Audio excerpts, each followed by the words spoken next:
Pero, tama, Tay. Kailangan pag-aralan ko muna to bago natin ibenta. Baka may mapahamak pang iba eh. Teka, anong nangyayari? Di ba ang usapan natin, magbebenta tayo ng mga produkto na gawa sa mutya? Ano, hindi na mangyayari yon? Ito muna, ate. Bihira naman.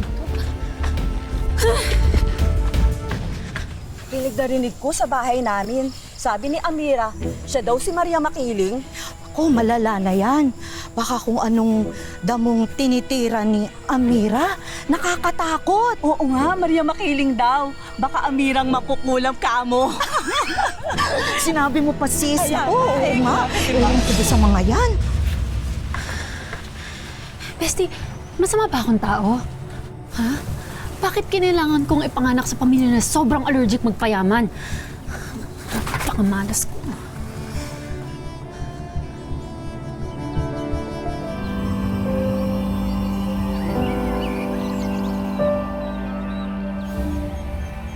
Tutuloy mo pa rin ba yung pag-aaral mo sa mutya? Kailangan. Kasi lalong magalit si ate. Alam mo, simula nung namatay si nanay, ang tumodo talaga yung galit niya sa mundo. Minsan nga, iniisip ko kung naghahanap na lang talaga siya ng dahilan para magalit eh. Tamang away. Lahat na lang nakikitaan niya ng mali. Sa ginagawa namin, sa mga sinasabi namin. Ano ka ba? Hirap talaga. Ay, ganyan din si tatay nung namatay si Ineng. Nick, parumbado ka man sa mata ng iba. Pero alam kong mabuti kang anak at kapatid. Alam mo, lahat talaga ginagawa mo para sa mga taong importante sa'yo. Kaya mahal kita eh. Mahal din naman kita eh. Good saan tayo?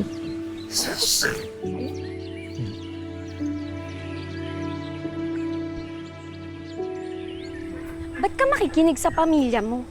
Alam mo, kung talagang nakakahayong na-discover yung halaman, eh di mas maganda, di ba? Ibenta na natin yan at mas kumita pa tayo. Ba, gusto mo talaga akong itakwil ng tatay ko, no? Eh, akala ko ba kailangan mo ng pera? Buti pa tong kambing na to, no? Kain lang ng kain.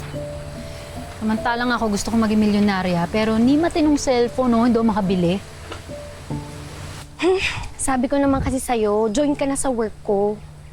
Kahit anong cellphone, bag, at lahat ng gusto mo, mabibili mo. Tsaka, eto. Teka nga, nakita mo na ba to?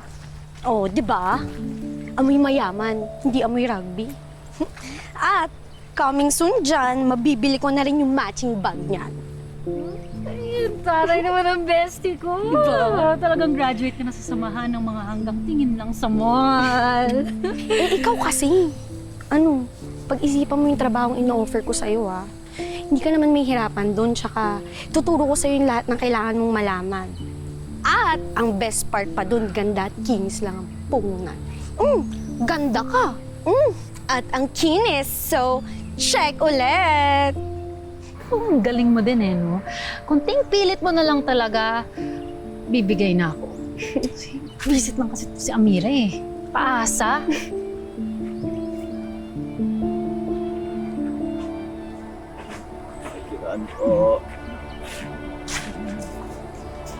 Ano ba yan? Akala ko naman bakasyon na ako sa mga lasenggo pag sumama ko sa'yo dito sa Hungtang. Uy, shh. Manahimik ka dyan. Father-in-law na hilaw ko yan. Tatay ni Alex na jowa goals mo?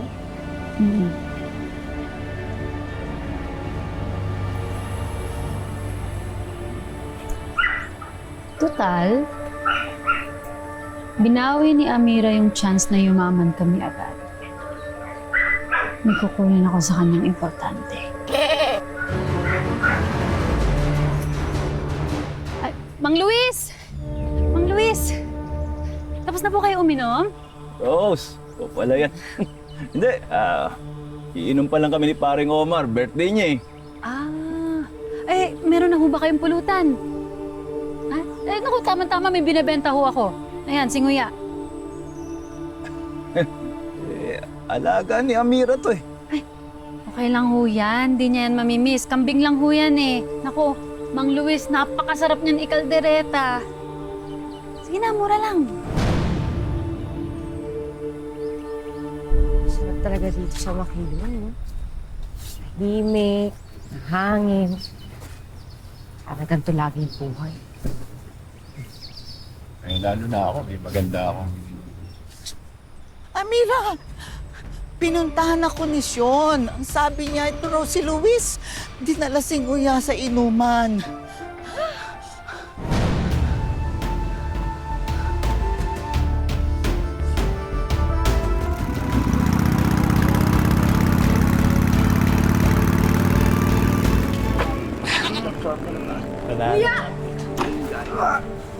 Tay! Tay, bitawan niyo yan! Alaga ni Amira yan eh! Alaga? Tay, bitawan niyo yan! Pinayaran ko na to sa ate niya. Akin na to. Mang Luis, huwag niyo naman akong kakatayin si Nguya. Eh, pamilya ko na rin Nguya na! Ano ba nagsasabi mo? Pulutan namin to. Oh. Regalo ko to sa kumpare ko. Kuya, Kagabi pa kayo umiinom eh. Tay, kung gusto mo mamatay, huwag ka naman damay. Saan mo? Gago ka. Bastos ka!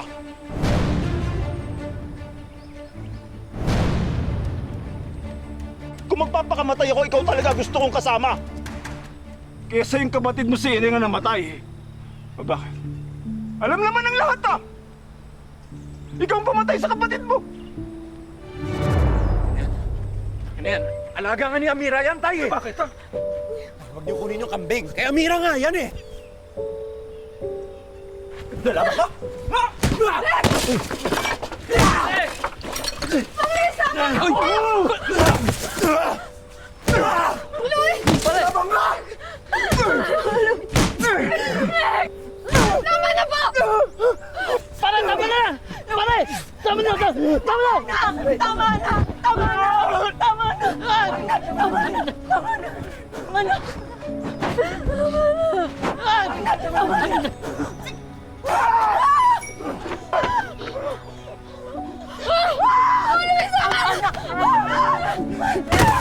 Pabayaan mo kaya naman sa'yo kapatid mo! Ikaw na yung kapatid mo! Tama na! Anak mo yan! Tama na!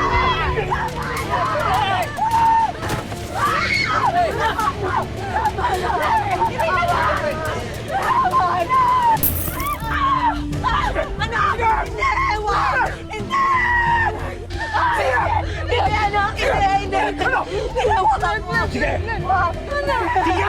Tama na! Itarak nyo na sa akin!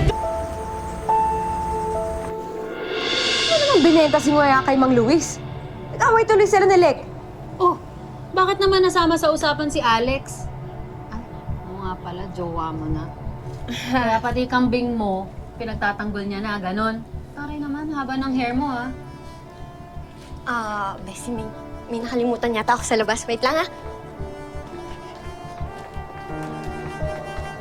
Rose, sinabi sa akin ng nanay yung ginawa mo. Bakit mo binenta si Nguya? Bakit? Masama bang pakinabangan yung alaga ni Amira? Dami sanang mabibiling ulam nang pinambayad sa akin ni Mang Luis eh. Ate, yung totoo. Dahil ba talaga to sa talbos? Kaya mo binenta si Nguya? O dahil gusto mo akong saktan? Sabi nga, ang taray mo naman. Grabe. Pati pala mga santa, may feelings din. Letseng buhay to. Ganun tayo kahirap. Pati kambing pinag-aawayan natin. Hindi mo kami kaaway. Hindi ko na naman kayo kakampi. Si nanay lang naman nakakaintindi sa akin. Malas ko lang patay na siya. Ako? Ako? Hindi mo ako kakampi? Ay mo ako! Krista ka to.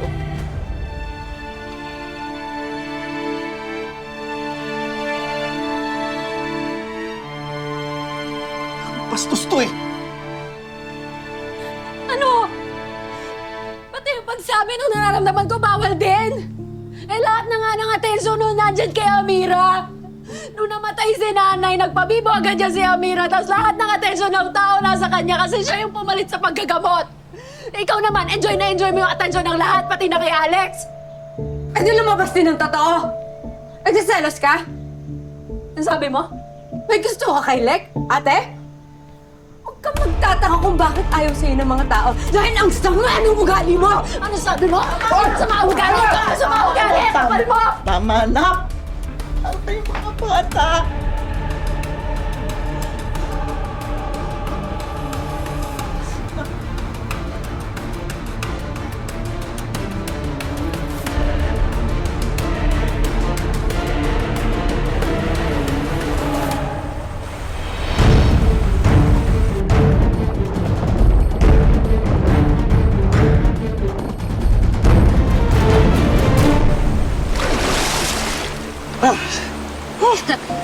Effective, di ba?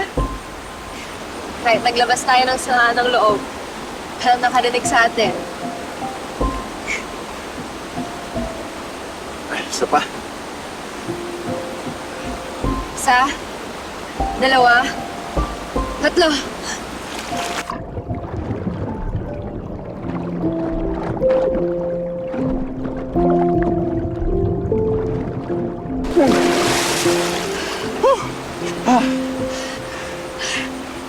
Okay ka na?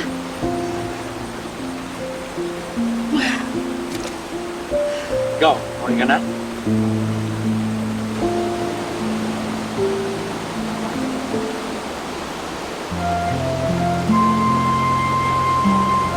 Lek, bakit di ka nagsasalita?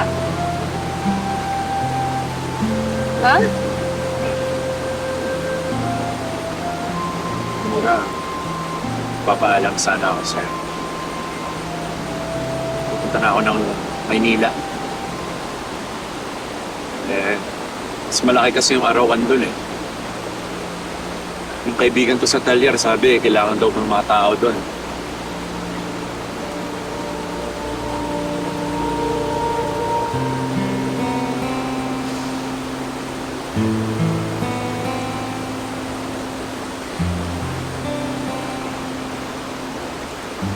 Ganun ba?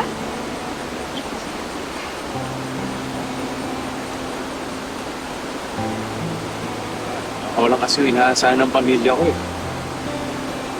Ayoko nang maghintay magbago si tatay kasi di mangyayari yun, walang pag-asa.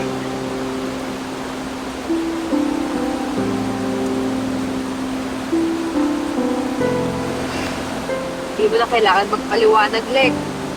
Naiintindihan kita. Proud ako sa'yo.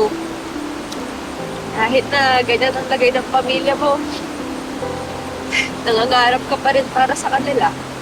Pinaglalaban mo sila. Kaya mahal na mahal kita eh.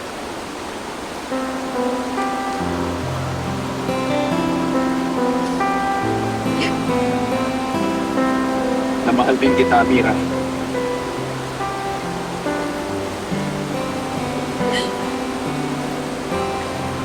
Promise. Kahit magkalayo tayo. Ito. At ito. Hindi magkakalayo. Matapos ang mga